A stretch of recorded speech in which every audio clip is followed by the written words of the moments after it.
Então, vamos começar esse conteúdo aqui para auxiliar pastores que têm esse sonho aí de ter uma igreja relevante, né? Uma igreja que realmente expressa Jesus.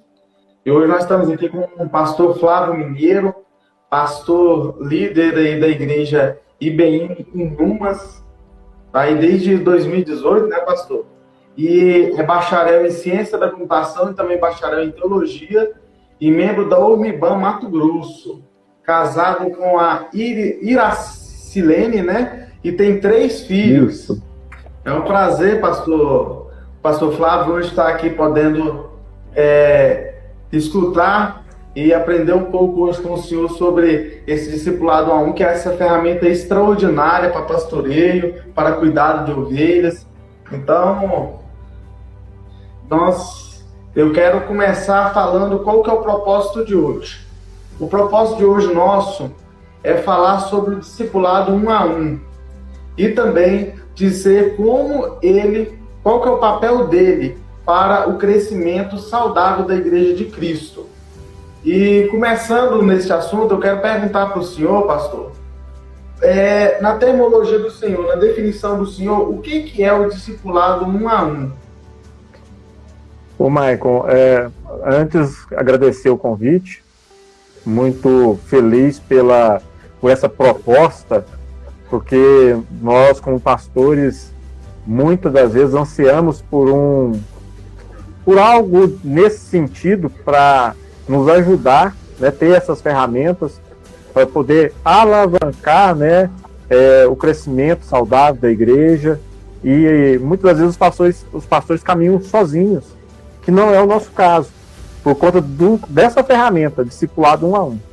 Tá? Então, meu muito obrigado a você, obrigado a todos que cooperaram para que esse momento pudesse acontecer, principalmente a Deus, ao nosso Senhor Jesus, que nós temos essa aliança por causa do amor dele por nós. Né? E a pergunta é muito boa, muito propícia para o tempo que nós estamos vivendo, tempo de pandemia, porque Mateus 28:19 diz: ide, portanto, né, ensinai toda a criatura, tá? Batizando em nome do Pai, do Filho e do Espírito Santo. E aí é que está o mandamento, o ide de Jesus, a grande comissão. A gente precisa ir para cumprir o propósito. E esse ide, ele não é só do pastor. Muita gente se engana pensando que o id foi feito para quem tem chamado ministerial, para quem tem uma vocação ministerial de pastoreio. Não é. Porque se você observar, quando Jesus define o id, ele já tinha a sua equipe de discípulos já montada. Ele já tinha seus discípulos sabendo tudo o que precisava para poder continuar expandindo o reino. Faltava algo para eles ainda. Porque Jesus falou assim, só aguarda mais um pouco para que vocês sejam revestidos do poder do alto, que é o Espírito Santo. Que na verdade é tudo. Sem o Espírito Santo, a gente não tem convencimento humano, porque quem convence o homem do pecado, da justiça e do juízo é o Espírito Santo. Então, seria jogar pérolas aos porcos se o Espírito Santo não estivesse atuando no coração nosso, pecador do homem. Então, você está debaixo de um chamado desse, que é você lê a Bíblia e no final do Evangelho está lá, Jesus, depois de ressuscitar, ele comissionar, vocês vão batizá-las, e vocês vão fazer isso com outras e com outras e com outras, e essas mesmas pessoas também irão fazer com outras. Por isso que há mais de 21 séculos nós estamos ainda crescendo e vamos continuar crescendo como igreja, porque pessoas decidem falar do Evangelho. Agora, algo que você colocou muito importante na pergunta é que 1 a 1. nós, numa conversa nossa, de eu falar para você de fazer uma analogia com a lavoura, tá? E se você observar, as igrejas, elas passaram a discipular a partir do púlpito. Então existe um discipulado que ele é a partir do púlpito, tá? O que é o discipulado a partir do púlpito? É aquele discipulado aonde o discípulo vai numa reunião marcada, uma vez por semana, 2 vezes por semana, ouvir uma palavra e vai para casa digerindo aquela palavra para colocar em prática. Esse é o discipulado que ele é por atacado. Você junta várias pessoas que sejam 20, 30, 50, 100, 1000, tem igreja de 2.000, 1.000, e você ministra a palavra e você discipula aquelas pessoas dessa forma. Detalhe, você não tem o controle da eficiência do que está acontecendo. Mas aí você pensa assim, mas quem tem esse controle é o Espírito Santo, quem convence é o Espírito Santo. Concordo, pleno, é isso aí, é o Espírito Santo. Só que tem questões que a gente tem que tratar de perto, que a gente tem que acompanhar de perto. Porque existe o joio no meio do trigo. Existe o joio no meio. Então você pode ter um crescimento, esse crescimento, ele pode ser um crescimento inchado. Por quê? Ao mesmo tempo que você está vendo o trigo, mas o joio está ali junto, e os dois se misturam. E você não sabe, enquanto não amadurecer o trigo, você não vai descobrir quem é o joio. O discipulado 1 a 1 é você ter uma plantação orgânica. É você pegar, então, e resolver plantar um pezinho ali de tomate e não usar agrotóxico, não usar adubo químico, nada de química nele. Não ser por atacado, não ser trabalhar um por um, como Jesus trabalhou. Porque se nós observarmos, Jesus, ele tinha 12 discípulos. Dos 12, ele tinha perto dele 3. Bem mais próximo. Não quer dizer que ele não conversasse com os 12. Ele conversava com os 12, mas só que ele tinha 3 ali que caminhavam junto com ele. Íntimos. E a gente sabe também que Jesus comissionou o grupo dos 70, depois 120. Então houve outros comissionamentos. Mas Jesus começou com 12. Estabeleceu com 12. E cuidou muito de perto dos 12.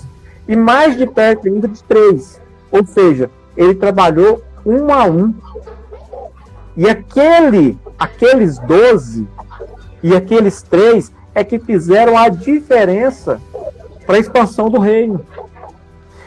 O que nós notamos hoje, Michael, é que nós queremos começar já o trabalho grande. A gente já quer nascer grande. A gente já quer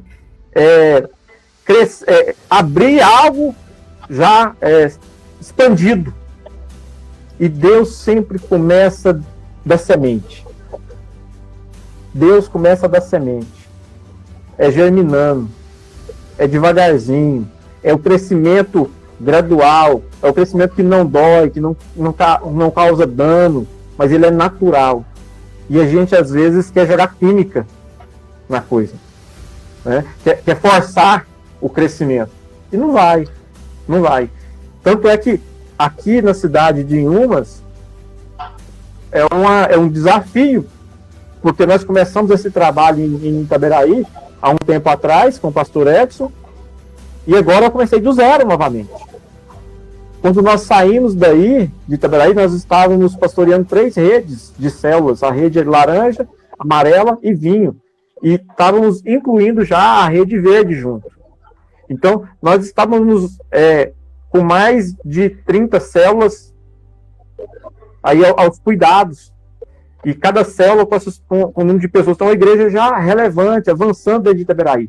E eu venho para começar do zero. Para começar como Jesus começou. É um desafio. Já tem 1 ano e meio, fez 1 ano que eu estou na cidade de Inhumas, estabelecido, plantado. E a pandemia chegou. Eu vim para cá e a pandemia chegou, nos isolou. Eu entendo que... Mas a sacada é essa. É o discipulado 1 a 1. 1 a 1. para crescer saudável. É crescer saudável, né, pastor? É isso aí, esse é o principal propósito desse trabalho que nós estamos tentando começar aqui. É que realmente nós possamos dar apoio para esses outros pastores que têm esse sonho, mas realmente não sabem de fato por onde começar, não sabem de fato para onde ir, né? Então, e com esse intuito de dividir essa experiência que o Senhor teve são quase 10 anos já de experiência nessa área de discipulado a um, de células. Quais são as 3 atitudes que o Senhor teve no discipulado 1 a 1 que o Senhor não faria novamente? Três momentos que o Senhor viu que não tinha sido a forma correta. A primeira coisa, Michael, é não discipular quem não nasceu de novo. Aquela pessoa que não nasceu da água do Espírito. A gente tem que evangelizar. Existe uma diferença entre discipular a pessoa que nasceu de novo e você querer discipular aquele que ainda verdadeiramente não aceitou a Jesus, não nasceu de novo, não nasceu do Espírito. Porque esse nós precisamos evangelizar. Esse nós precisamos apresentar Jesus para ele, até que ele se encontre com Jesus. E eu falo o seguinte, eu gosto muito de uma figura de linguagem que o Paul Walsh ele usa, falando que uma pessoa que encontra Jesus é a mesma coisa de uma pessoa humana se encontrar com a carreta. A carreta passa por cima da pessoa e a pessoa não fica mais sendo a mesma de forma nenhuma. Ela fica irreconhecível. Ela vira pizza ali no asfalto. Então, uma pessoa que tem um encontro com Jesus, ela não fica da mesma forma depois que ela se encontra com Jesus. Então, essa daí está preparada para ser discipulada.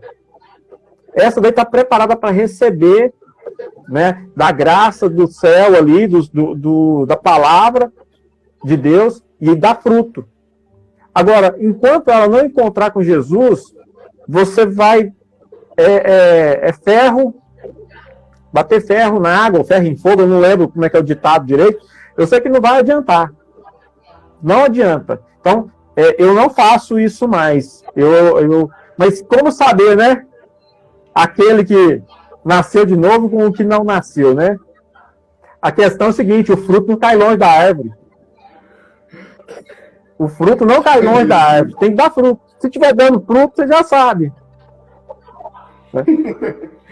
Uma segunda coisa é caminhar, mesmo ela tendo nascido de novo, mas você tem que caminhar com quem é comprometido.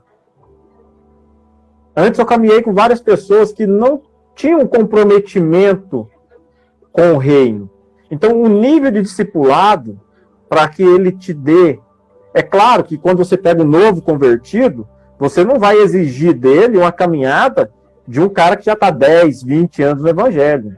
Você entende isso. Mas você também, quando você pega um novo convertido, que você dá para ele simples tarefa, por exemplo, vamos fazer um propósito, vamos ler a Bíblia todo dia, ler um versículo, e a gente vai estudar aquele versículo, lê um capítulo, faz um propósito com ele, vou te mandar A gente sempre trabalha com testes, porque Deus é assim conosco. Então a gente às vezes manda uma pregação, manda um livro, lê isso aqui, vai ser bom. E aí você pergunta para a pessoa, e aí, como que foi? Ela falou, pastor, não tive tempo ainda. Não, e aquele versículo, pastor, hoje não deu certo. E aí você vai testando o nível de comprometimento. Se você vê que a pessoa não tem comprometimento ainda, você vai estar perdendo o seu tempo com ela. Não é que você deixa de amá-la, não é que você desiste dela, é que você coloca ela em stand-by para ela amadurecer, né, o nível de comprometimento. E aí você fala em amor, fala em verdade para ela, querido. Eu tô te ajudando, tô te auxiliando. No entanto, eu estou fazendo com que você perca seu tempo. Porque, na verdade, a pessoa está perdendo tempo dela. Ela acaba perdendo o tempo dela. Por que ela perde o tempo dela? Ela ainda não chegou no nível de querer fazer aquilo. Ela não quer crescer espiritualmente, então ela acaba perdendo o tempo. Então é melhor você deixar a pessoa livre, para que no tempo dela, ela tenha a prioridade de entender que o espiritual é muito melhor do que o natural. Só que você tem um perigo nisso. Qual é o perigo? Essa pessoa não pode sair da igreja. Você tem que continuar cuidando dela de uma forma não tão profunda, porque o discipulado 1 a 1, ele é algo profundo, é isso que nós estamos falando. Nós não estamos falando de abandonar pessoas, de deixar pessoas, não é isso. O que eu estou falando é nível de discipulado, tá? Então, um discipulado profundo, ele exige comprometimento de ambas as partes, tá? Então, você saber que não está ainda na hora de ter um discipulado 1 a 1 profundo, mas que você pode continuar monitorando e auxiliando aquela pessoa a crescer em Cristo, até você ver que ela alcançou um nível de comprometimento e aí sim você trabalhar 1 a 1 com ela. Então, o senhor não conseguiu encontrar nesse processo aí três problemas comuns. Então, vamos lá. E qual as 3 atitudes que o senhor já teve no discipulado, essas 3 experiências que o senhor tem, que o senhor sempre fez e o senhor sempre vai continuar fazendo? Falar a verdade em amor. Não tem como você discipular alguém se você não fizer com ela antes um compromisso de você sempre mostrar para ela a verdade. E um exemplo, a pessoa ela tem alguns vícios que você vê que é vício, mas ela não sabe. Excesso de tecnologia, excesso de mídia social. Aí você vê, às vezes a pessoa ela tem postagens sensuais, por exemplo. No caso de mulher, aqui em casa é assim, ó, o homem discipula o homem e a mulher discipula a mulher. Eu, mas a pastora, sempre discipulando os casais. E aí, falar a verdade com muito amor, com muito jeito. Querido, querida, esse jeito não quer dizer que a pessoa vai te obedecer, tá? Porque é o segundo ponto que eu quero falar para você, que a gente sempre trabalha a nível de conselho. A gente não é dono de ninguém, a gente não manda em ninguém, a gente aconselha. Então, se a pessoa achar que aquilo vai ser bom para a vida dela e ela seguir aquilo, tá? Aí é com ela. Eu preciso o quê? Só mostrar para ela, por exemplo, ela tá brigada com o pai e com a mãe. Talvez não, mas às vezes a pessoa tá até certa. A pessoa tá até certa, ela brigou lá com o pai, com a mãe, ela tá com a razão dela. Mas a Bíblia orienta que ela deve honrar pai e mãe. Ela não pode ficar brigada. Mesmo que os pais estejam errados e ela certa. Ela tem que ir lá, liberar perdão, consertar. E aí você fala isso para a pessoa às vezes acha errado. Não, mas foi ele que errou comigo, não fui eu que errei com ele. Mas a Bíblia orienta honrar pai e mãe para que vá tudo bem com você e prolongue os seus dias na face da terra. Então, são aconselhamentos. E aí, na maioria das vezes, a pessoa acata o conselho, vai lá e resolve. Mas tem aquelas que não acatam, que são duras mesmo, coração duro. E aí lá na frente, o resultado vem. E aí não adianta mais, por quê? Quando foi falado para resolver, não quis resolver. E aí bagunçou. Tem consequências das nossas atitudes. A pior consequência, Marco, que tem é a espiritual. Por quê? Ela reflete no mundo espiritual e no natural ao mesmo tempo. Então tem muitos pecados, tem muitas atitudes do ser humano que ele não percebe. Por exemplo, ô seu menino, você é burro, hein? Um pai falando pro filho. Ou a mãe, nossa, esse menino não vai dar em nada, não ajuda em nada. No mundo espiritual, a sua palavra falada tem um destino. Porque o mesmo destino, porque Satanás vai guardar aquela palavra, vai pegar aquela palavra. Quando essa criança crescer e ela tiver uma dificuldade, Satanás vai pegar aquela palavra lá no armário, lançar na mente daquela pessoa. Lembra que sua mãe falou que você não vale nada, que você não presta mesmo, você nunca vai dar em nada? Tá aí, ó. Então, são questões que a gente orienta a pessoa no discipulado, em como ela agir com a criação dos filhos. Só que muitas das vezes a pessoa pensa o quê? No natural. Ah, que problema tem isso, falar isso? E não entende o mundo espiritual. Então é uma questão. E o terceiro ponto, que eu não abro mão, é de amar o discípulo. Mas não amar o seu pecado. A gente sempre ama o discípulo. Sempre. Ele vai errar? Vai. Mas nós estamos ali para amar. O pecado, na caminhada cristã, é um acidente de percurso. Ele não é até porque nós não discipulamos quem não é novo convertido. Por isso que o pecado na vida do cristão ele é um acidente de percurso. Vai acontecer. Nós somos pecadores. A Bíblia fala que se nós falarmos que não somos pecadores, nós estamos mentindo. Então, nós somos pecadores. Nós continuamos pecadores até que nós sejamos revestidos da glória de um corpo ressurreto. Mas nós não vivemos mais na prática do pecado. Essa é a diferença. Então, amar o discípulo incondicionalmente, como Jesus ama, mas sempre mostrar o pecado, aquilo que tem que ser consertado. O caminho é esse. E faz essa parte aí do amor, ela faz uma grande conexão com o primeiro, né? O amor com a verdade, né?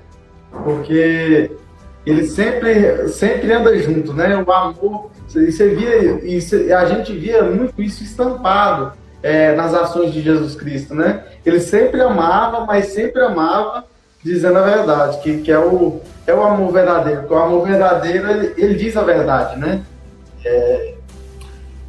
Mas com jeitinho. Quarta e última pergunta para o senhor.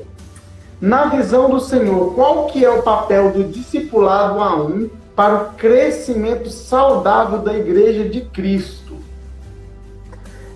Eu, quando você fez essa pergunta, eu fiquei pensando. Você já deu a resposta. O discipulado 1-a-1 é para o crescimento saudável. É o crescimento saudável. Mas, olha só, o discipulado, ele visa o quê? Um crescimento de forma orgânica. Essa é a diferença. Ele é saudável porque ele é orgânico. Ele não é por atacado. Ele não é para todo mundo junto. Ele é individual. Ele é individual. Tá? Então a vantagem de você trabalhar 1-a-1, você vai ter um crescimento, vamos falar, é como se fosse a eficaz das vacinas. Hoje tem vacina que tem eficácia de 95%, tem umas que tem 50%, tem outras que tem 70%. O discipulado 1-a-1 te dá uma eficácia lá em cima. Porque você já está trabalhando de perto com a pessoa. E o tempo, e você gasta o menor tempo para que você colha fruto desse discipulado 1-a-1. Do que se você tivesse fazendo o discipulado padrão.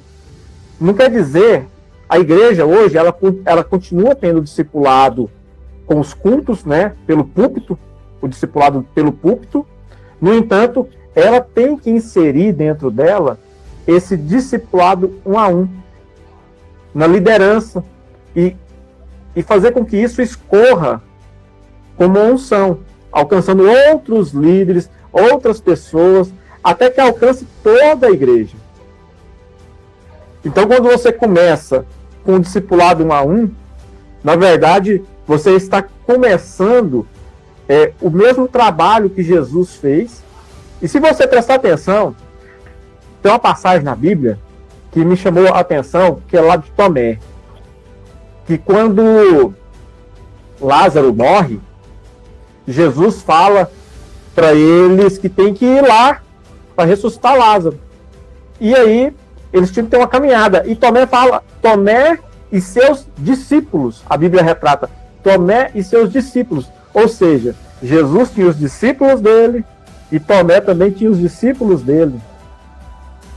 Então, Eu tenho os meus discípulos, e os meus discípulos também precisam ter discípulos. Aí é que está a diferença. Aí você quer cuidar de pessoas que não querem cuidar de ninguém. Aí o reino trava, o reino não expande, o reino não cresce. É o famoso, a Bíblia fala que tem, eu esqueci o nome, sanguessuga, que ela só dá, né? Só dá, só quer. E não quer retribuir. É só do vosso reino, né? Nada do meu reino. Então a gente precisa o quê? Discipulado é uma via de mão dupla. O discipulado verdadeiro cristão, ele é uma via de mão dupla. Da mesma forma que eu transmito vida através da minha vida, o outro também vai ter que transmitir vida. É claro que na proporção e do conhecimento de cada um. Nós não podemos pegar uma pessoa que está ali 20 anos na igreja, apesar que existem crentes de 20 anos na igreja que são bebês ainda. Mas vamos colocar cristãos que têm uma maturidade, né, que tem uma certa maturidade, ela consegue discipular qualquer nível de pessoa. No entanto, essas pessoas que estão chegando, os novos convertidos na fé, que estão sendo discipulados, ele vai passar um tempo, e esse tempo que ele vai estar recebendo vida da outra pessoa, ele vai acumular aquilo para quê? Para que ele possa também transmitir. Em média, 3 anos e meio. Você trabalhar com a pessoa no discipulado 1 a 1, para que ela possa depois reproduzir a vida. 3 anos, foi o tempo que Jesus gastou com os discípulos. Tá? Então, essa também é uma... Não quer dizer que tem pessoas que com 1 ano conseguem, 6 meses conseguem, mas não é a regra. A regra é que demanda um tempo maior, tá? Uma caminhada maior, até que a pessoa se sinta segura e que possa transbordar, né, para outras pessoas aquilo que foi passado para ela. Eu até gosto de usar muito o texto que Jesus, ele diz que ele é a fonte de água viva. Isso. E quem beber da fonte da água viva, que é ele, seu ventre fluirão águas. Então, assim, nós seremos tão fartos que nós transbordaremos. Eu creio que, na minha forma de interpretar, que o texto está dizendo justamente isso. Porque a palavra do Senhor... O que é o ventre? O termo água, o ventre, nós, né? Gerador de vida. Gerador de vida. O ventre é o gerador Exatamente. de vida.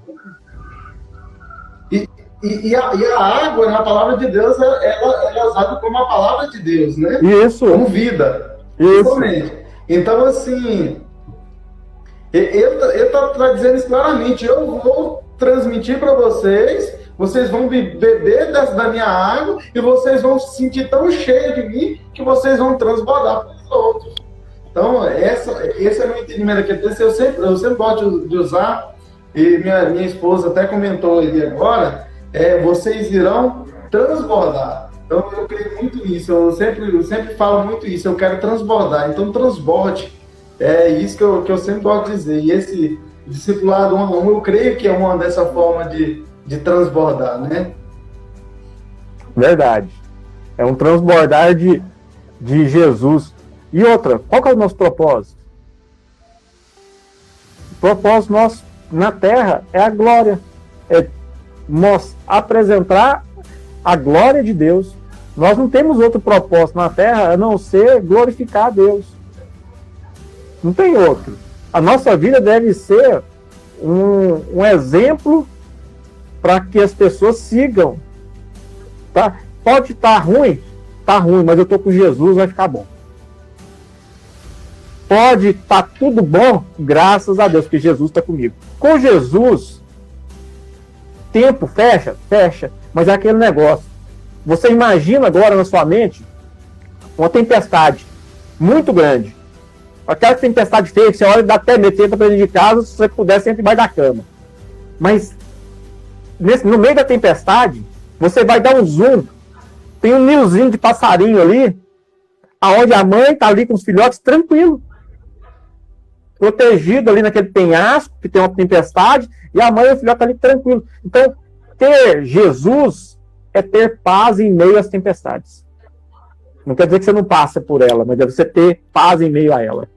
E isso o discipulado é que nos conduz. Por quê que o discipulado faz isso? Porque você vai ficar cheio da palavra. Cheio de vida.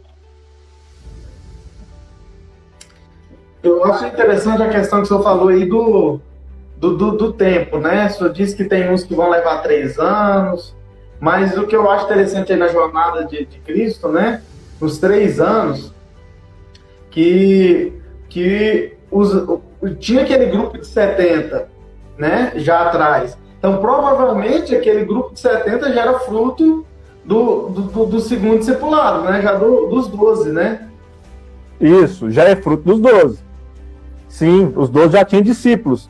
Não era tudo direto de Jesus. Já eram discípulos indiretos. E é assim que a igreja cresce. Se cada membro cuidado e discipulado fizesse um outro discípulo, a igreja ela começa a ter uma expansão e um crescimento saudável. Então, quando você começa a igreja, igual nós estamos começando aqui em Umas, aí você pensa assim, mas pastor, tem tanta igreja aí em Umas, por que abrir mais uma? Não tem Batista Nacional. Tem um povo, tem uma tribo chamada Batista Nacional, que não foi ainda alcançada pelo Evangelho. Tá? Então, tem lugar para o AD, que é o Assembleia de Deus, tem, né, o lugar da Fonte da Vida, tem o lugar da Universal, tem o lugar da Mundial e tem o lugar dos Batistas Nacionais. Então, é o povo que Deus levanta. Existe, como tem a tribo lá de Judá, né, a tribo de Dan, e cada tribo de Israel são 12 tribos, então a gente tem várias denominações e assim por diante. Então é isso que nós precisamos entender, tá? Que nós plantarmos uma igreja é melhor do que plantar um boteco. Então, abrir uma igreja para salvar famílias é melhor do que abrir uma danceteria para poder gerar prostituição, adultério. Não é verdade? Com certeza, sem sombra de dúvida, né? Como Jesus disse, né? Aqueles lá estão falando meu nome, então deixa eles falar. Não tem como eles falarem meu nome aqui agora e daqui 5 minutos eu já estou falando contra, né? Pois é. Então, tem que falar. O propósito é falar de Jesus. Interessante, Michael, é que o propósito é falar de Jesus. Só que depois que você fala de Jesus, é aquele negócio do caçador. O cara vai caçar a onça com os amigos. E aí ele acha uma onça e a espingarda lenca. E ele sai correndo, e a onça correndo atrás. E ele vai para o acampamento. Chega lá no acampamento, fala para os amigos que estão lá na mesa comendo assim, ó, cuida dessa aí que eu vou buscar outra. Então a onça que está chegando no acampamento correndo atrás dele, ele falou assim, ó, cuida dessa aí que eu já vou buscar outra. Então assim, você evangelizar, você abrir a igreja e as pessoas chegarem, não basta elas só chegarem, você tem que cuidar. O cara vai caçar a onça e deixa para os amigos ali terminar de fazer o serviço, ele nem matou a onça. E aí, como que faz? E a mesma coisa é o crente quando ele chega na igreja. Tem que ter quem cuide. Aí você fala, o irmão fala assim, pastor, trouxe fulano aqui, ó. Tipo assim, pastor, tá aqui, ó, se vira. Querido, você trouxe ele, eu confio em você, vamos andar em amor com ele. Então eu discipulo você, você discipula ele. E a coisa vai acontecendo. Porque somos todos iguais. As pessoas confundem que colocam pastores em pedestais. Coisa que pastor não é. Pastor é humano, erra, igual todo mundo. Todo mundo. Então, pastor não é mais santo do que ninguém. Ele só tem uma função diferente. A função. O exercício da função. Ele é pastor. Ele tem um exercício da função diferente. Mas o chamado, o ID de Jesus é para todos aqueles que reconhecem Ele como Senhor e Salvador. Então, todos eles têm que ir atrás de uma onça, caçar a onça, trazer e cuidar dela. Amém. Gostei dessa parábola do Senhor. Parábola da onça. É isso. Não, pastor, agradecer ao senhor por estar transbordando esse conhecimento aqui conosco, toda essa experiência que o senhor já tem, né, nessa caminhada. Muito obrigado mesmo de coração. Pedir o pessoal para estar seguindo o pastor Flávio Mineiro lá no YouTube, no Instagram, no Facebook. Então, assim, muito obrigado mesmo de coração, gratidão, pastor. E nas próximas semanas, na próxima semana, nós vamos estar tentando aprofundar um pouco mais nesse conteúdo. Você que gostou aí, quiser entender um pouco mais do discipulado 1 a 1, acompanhe nós nas próximas semanas, sempre na segunda-feira, às 8 horas da noite. E obrigado mesmo, viu, pastor Flávio? Eu que agradeço a oportunidade de poder falar de Jesus. Então, é algo para mim que eu tenho satisfação em fazer, tá? Ainda mais fazendo com que o reino cresça, tá? Meu coração se alegra e eu fico muito feliz por saber que Jesus tem usado você e sua família para expandir o reino através das mídias, porque mídias é terra sem dono, então nós precisamos tomar posse desse território como cristãos, tá? É um território que está aí e a gente tem que entrar nesse território também, tá? Meu obrigado, então, Maicon, família, e que Deus abençoe e nos dê graça para essas próximas chamadas aí, com a internet bem mais destravada, fluida. Amém, meu pastor. Então fica com Deus, um abração. Quem puder ir, nos segue. Amanhã já vai estar saindo esse vídeo gravado, quem não tiver conseguido acompanhar tudo. E um abração para todos, fica com Deus. E a paz de Jesus Cristo esteja com todos. Amém.